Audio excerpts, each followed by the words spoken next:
Good day everyone, I'm Hurley of Warfare Reviews here, back at it again with my review for the Rose Techniques Starlight. Yan, diba? As you can see, this is the Starlight, but before we proceed, I'd like to thank Rose Techniques or Rose Celsa for sending this unit to me in an exchange for a very honest and independent review. Rest assured na lahat ng reviews ko is transparent to the core, and I'm doing my best to be as transparent as I can. Na to the point na parang ayokong gawing basis, as much as possible, yung preferences ko and just report to you, kumbaga, yung naririnig ko.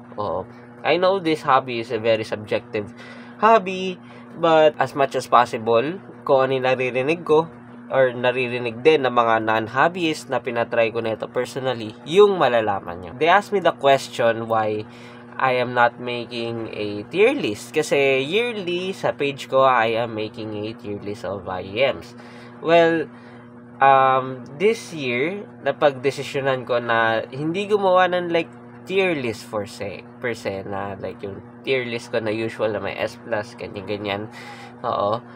It's because most IEMs as of now is really good and they nearly sound identical. Onti lang talaga yung mga sobrang niche na very remarkable sa price nila. Kaya it is quite pointless to me if I am going to make a tier list on that regard. And I really don't mind yung like statistics and such because this hobby is meant to be enjoyed.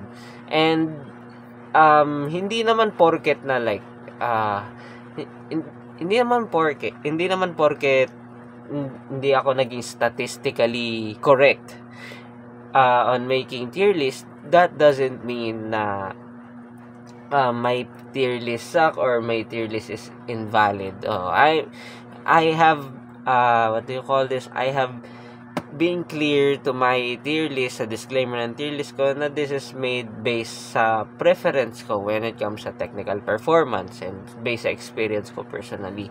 So there's that. I don't want to be technical because there are other people na mas better doon, and at the same time yung audience ko or kayo na nanonood, most of you do not want a technical tier list either kasi you'll get bored.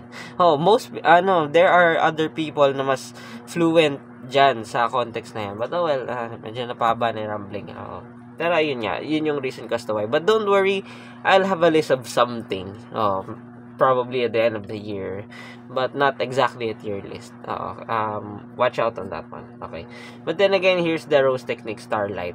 Yes, only for the past year or two, it has been actually kahit isang kamay lang, a handful of IEMs existed na naka-bullet type. And most of those is at decent at best, but not something na parang revolutionary or anything. The only IEM na bullet type na I really enjoyed before this one is the Tunch Game 1. Yan, I really like that IEM mainly because removable yung cable niya, and at the same time mura lang siya for its sound nung time na yon. So we'll see how the Starlight fares with that. Okay, so si Rose Techniques Starlight is part of the Lightyear series. I believe the Lightyear series is quite relatively new kasi actually this year lang yata, I believe, but correct me if I'm wrong. This kasama to sa line of products na kasama si Rose Techniques Star City 5 Pro, an IEM that I really love and my personal favorite as of now. But yeah, this is the Starlight. This is the more budget and bullet type version of the Star City 5 Pro. This retails for around $20 sa website nila. On some places it is around 30, but stick tayo sa official website. I link the non-affiliated link below ng product na ito. Okay, $20. Okay, keep in mind this is $20. Okay, so here's the box. The box is simple, nothing too fancy. And thank you dun sa thank you for that person who pointed out na I should stop shaking the box for them to see the details. I'm really sorry on that one. Sometimes I get excited when doing video reviews. I'm really sorry, but yeah, I'll do better this time forward, okay? And here is the detail of the box. It is nothing too fancy. Nilagay lang yung specifications ng IEM. Oo, yan. MMCX siya, 18 ohms, 110 decibels, and such. Brand light niya is the Starlight. Lightyear Starlight, pero under din naman siya ng Rose Techniques. Yan, as you can see. Yan. Oo. I haven't seen many reviews of this IEM. That's why I asked Rose Techniques if I could showcase this IEM and I could make a review out of it. They gladly gave me this one. So again, thank you on that one, Rose Techniques. Kasi ako naman, I reserve my judgment. Not sa looks actually. I'm more of a to hear is to believe dito sa context na to. No matter how ugly or how unpleasant the faceplate of the IEM is, if it sounds good, it sounds good. Like for example, nung naka-review ako ng Celeste Pandamon version 1, a lot of people did not like the faceplate design because it is too tacky or it is too gamery for their liking. Ako personally, I really don't mind. The sound is really nice, and at the same time, hindi mo naman din titingnan yung IEM mo habang suot mo, 'di ba? Because the purpose of IEM is for you to listen to it or to use it with your ear, not with your eye.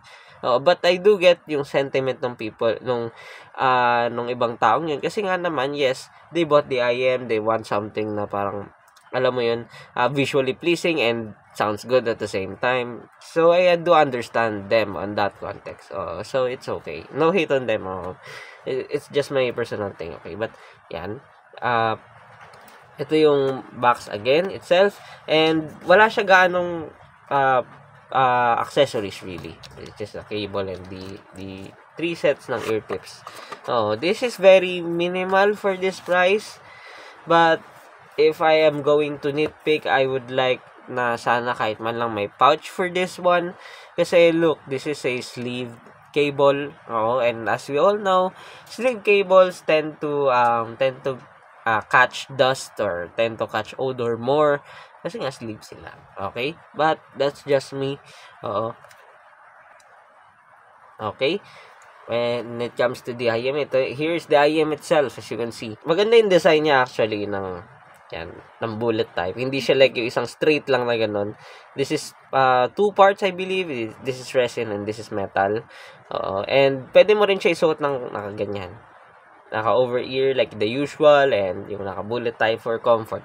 Both are comfortable naman, pero syempre yung ease of use is nasa yung when you wear it straight down. And as you can see, wala siyang left or right indicators, kasi yung left or right ng IEM na to is nakarely siya based talaga sa cable itself, hindi dito sa IEM. So ayun, as long as na may left and right indicator yung cables, just put any of the doon. Pero may detailed instruction sa manual ng Lightyear if you want to be true and correct. Pero I have tried both setups naman. Yung hindi ko sinunod to and gumamit ako ng ibang cable, it is all right naman. Nakarely talaga yung left and right niya, yung channel niya sa cable. Okay? So, here's the IEM itself. As you can see, meron siyang Lightyear logo din, just like the Star City 5 Pro. And here is the sleeve cable. Not a fan, but dito to, and it gets the job done. Very durable to actually. May time sumabit ako sa pintuan, sa doorknob, and wala akong naging problem. Walang nasira, walang anything na parang bumigay, walang naging problem sa MMCX connections. It is still very tight. Up to the point na nung pinipicturan ko siya, ayokong like tanggal balik. Kasi sobrang tight niya, ang hirap niya tanggalin. Yan, it can be a good thing or a bad thing, depende sa'yo. But for me, it is a good thing because it means na matibay itong IEM na to. And ayan, may mic siya. Malinaw naman yung mic. I use this for conference calls or sa, ang tawag dun, pag tumatawag yung nanay ko sa akin. Gets the job done. And here is the plug. Okay? Ayun nga pala, I have also to note, itong unit na to on my end has a driver flex kapag sinusuot. Yes, a driver flex is observed with this IEM when it is worn. But probably, it can be a lot of factors Kasi, for example, yung nireview kong Kiwi Ears KE4 before is walang driver flex sa akin, while sa ibang tenga ng ibang reviewers and ibang users is meron. So, it varies from ear to ear and unit to unit, I believe. Pero itong unit na to, it has a driver flex kapag sinusuot. Pero kapag bumabayo na yung bass, spoiler alert, kapag bumabayo na yung bass, wala naman akong problem or wala akong naririnig na driver flex on this one. Okay, so that's a good thing. Sa fit lang siya nagpapakita or nagpaparinig, if yung tamang term. Okay? My microphonics, of course, this is to be expected dito sa bullet type IEMs na literal ganito kakapal yung cable. Pero nami-minimize yun kapag sinuot mo siya like over ear. Yung parang katulad ng most IEMs. Okay, when it comes to drivability naman, it is fairly easy to drive. Kahit sa laptop mo isaksak, be it. Hindi siya like easy to drive na sobrang dali. Pero alam mong kahit laptop lang or phone lang, as long as nasa 80 or 90% ka ng volume, you'll be fine. But at the same time, dahil medyo nitpicky ako when it comes to this, when it comes to pairings in general, I prefer this with a 2 VRMs DAC or a desktop DAC kasi parang mas may refinement sa tenga ko or parang mas malinis yung overall sound, lalo na sa bass, yung pagka-firm ng bass is mas malinis pag naka-USB DAC. Pero kapag naka-phone, to me, sakto lang naman na it is serviceable. Again, it gets the job done. Pero I would have asked for more since this is a $20 set. Kaya, ayun, kahit man lang at least may J-Kali ka na 2 VRMs dongle, this should be fine. Yung nasa neutral side, at least, diba? Now, how's the sound of this one? Before ipadala sa akin tong Rose Technics Starlight, it has said to me that this will sound as a Harman sounding IEM. It follows the Harman target. Now, I did not bother to look for any FR graphs on this one kasi nga wala ganong reviews and wala ganong database for it, but here we are. So, literally, this is a blind impression ng una. Nung napakinggan ko na siya for like a couple of minutes, 5 to 10 minutes, I can conclude na yes, this follows the Harman target.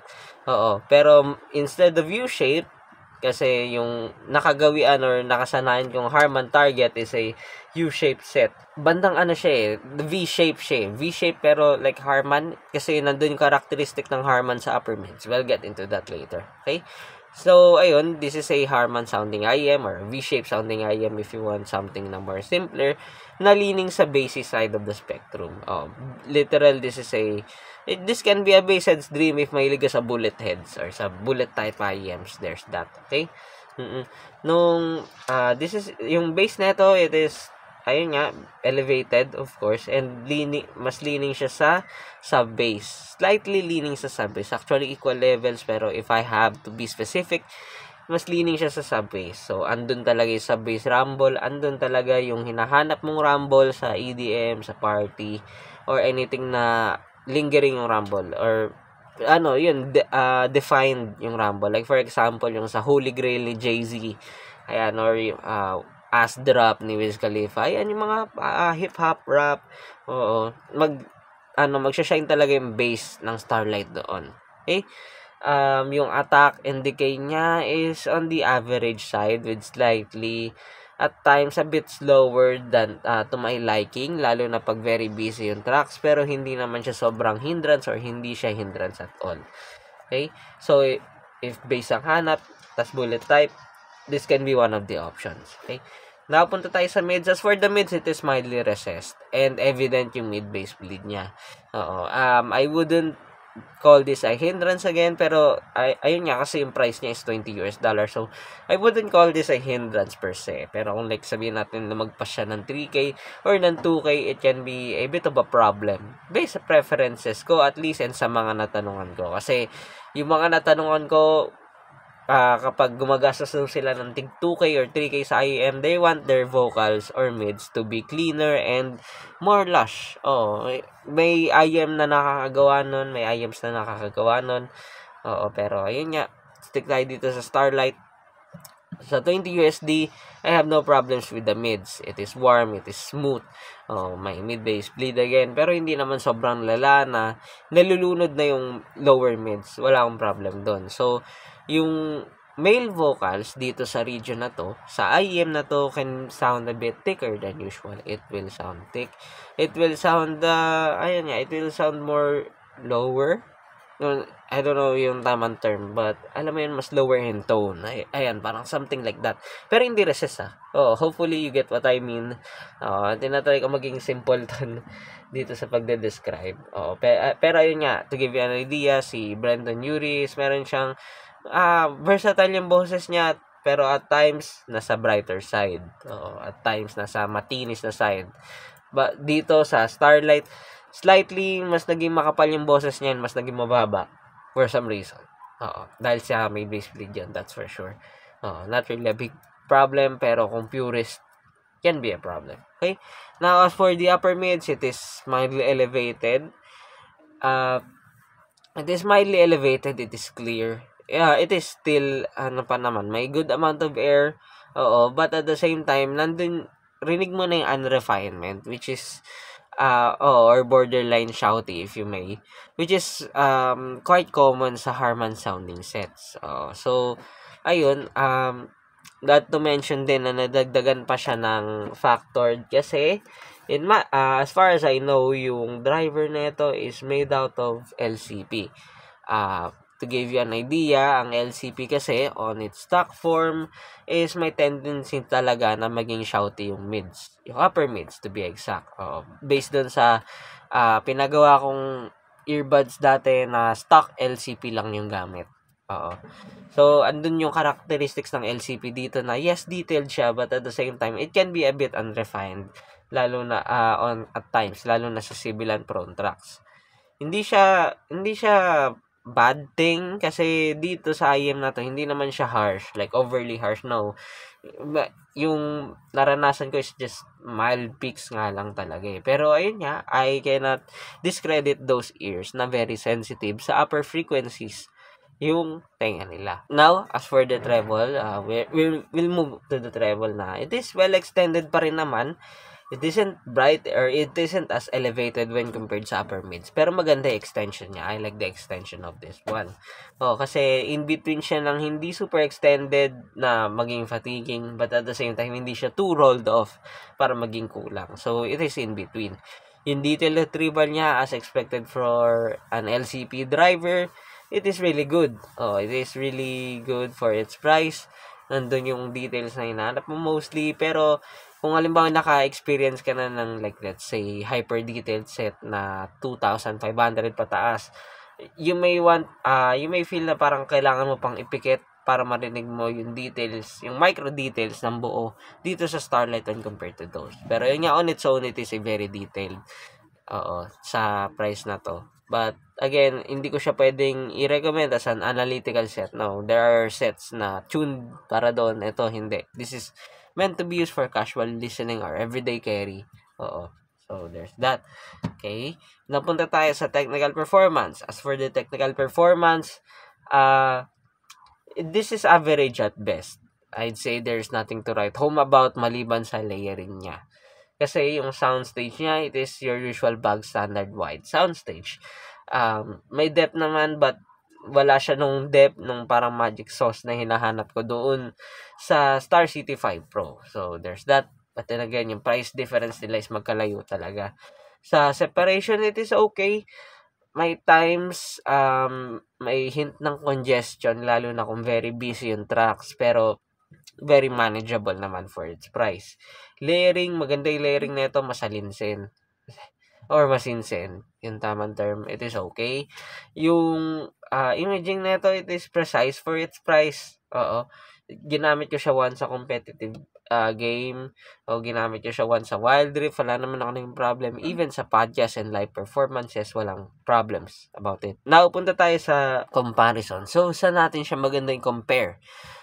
Maganda natin siya i-compare sa lang din, yung nearly ka-price niya, which is the Testura D Major dun sa stock form. Pag pinagumpara mo tong sets na to, mas calmer, mas reserved, mas mindful, I guess, yung tuning ng Twistura D minor. Balanced warm yun na, ayun nga, controlled every frequency, even yung technical performance is controlled. Oo, when compared dito. While ito, this goes all out for fun talaga. Fun is fun dito, vibe is vibe, but at the same time nga, may times na magtutunog unrefined siya when compared sa Twistura D minor. Okay? Oo, sa technical performance, they are about the same. Oh, actually, they are about the same. Wala akong naging which is better ganto ganyan. Oo. May times mas better yung isa, may times mas better yung isa. So, pero hindi rin naman magkalayo sa performance either. So, there's that. Okay. Ang next natin i-compare is yung Tangzu 1R Studio Edition.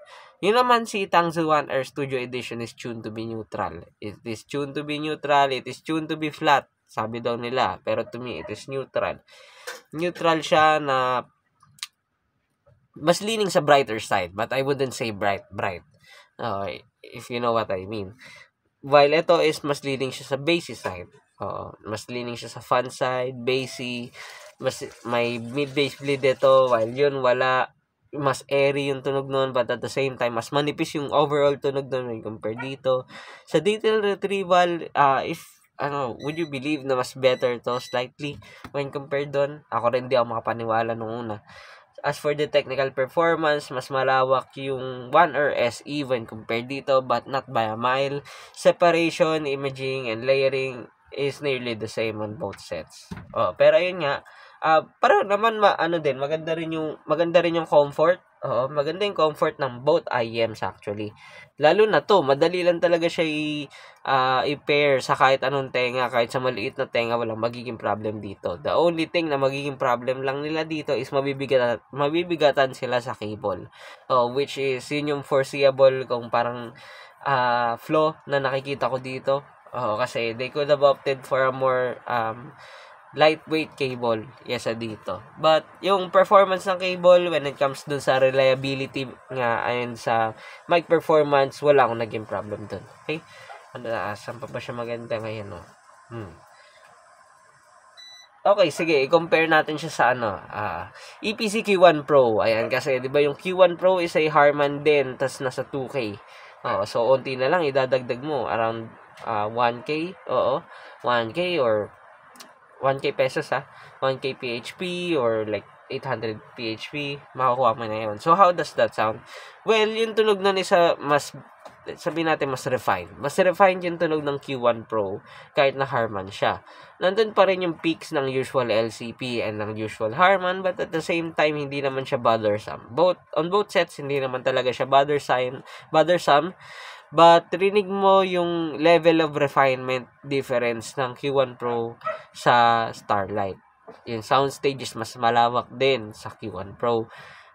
Yung bass is mas firm and mas madali ma-drive ang Q1 Pro when compared dito. But then again, this is a $20 set and just pair this with something na 2 VRM source or dongle, you'll be fine. Lalo na for everyday carry or for everyday use sa conference, meetings, or schools. Okay, so as I fix again this IEM, anong verdict ko dito sa Starlight, sa Rose Technics Starlight? Ang verdict ko dito is this is one of the better ones when it comes sa pagiging bullet type and actually sounding good. Sa experience ko kasi, onting IEMs lang talaga yung yung maganda talaga, yung very good yung tunog tapos naka-bullet type. Sobrang onti lang talaga nila bilang sa kamay. Based sa experience ko at least. I mean, I have Audition, Final Audio, IEMs, Astro Tech, Tanch Gym, even Casey. Casey has bullet type IEMs before if naabutan niyo yung KD10 or ED10 yata yun. Yung ED9, ayan. Yung mga older ones. And by far, ito yung one of the better ones. Along with the Tanchim one, of course. Very, favorite ko yun for a bullet type sa price na to. So, I can recommend this if and only if naghahanap ka ng V-shaped IEM na leaning sa bassy side and hindi sensitive yung tenga mo sa upper frequencies or sa may times na peaks or may times na unrefined yung treble. If pasok lahat sa iyon, sige, by all means, go get the Starlight. Kasi for everyday carry, this is very, very reliable. Lalo na sa akin pag nagra-round down ako ng errands. Oo. So, ang ano lang talaga yung cable, but pwede mo palitan yung cable. Natatanggal yung cable yan eh. But well, and that ends my review for the Rose Techniques or Rose Celsa Starlight. Again, I'd like to thank Rose Techniques for sending this unit to me in exchange for a very honest and transparent review. Rest assured na lahat ng reviews ko is honest to the core para win-win sa ating lahat and wala na tayong abalahing additional biases. Alam mo yun yung parang, this is a paid reviewer, ganito ganyan. Oh boy, if only paid reviewer ako, my video equipment, my camera gear would be very, very thankful for that. But apparently, I am not paid. I am just doing this for the hobby. This is not a business for me. Okay? And ang next kong i-review is the Rose Techniques. So, Rose Celsa QT9 Mark III. A lot of people has been asking me this kasi this went under the radar. Kung ano daw thoughts ko about this one. So, stay tuned on that one. But so far, so good. Spoiler alert, this is a niche IEM in my opinion. Pero i-discuss natin yan sa next review. Yan, diba? Very extravagant yung packaging, but it is to be expected sa price na yan. And see you on the next one.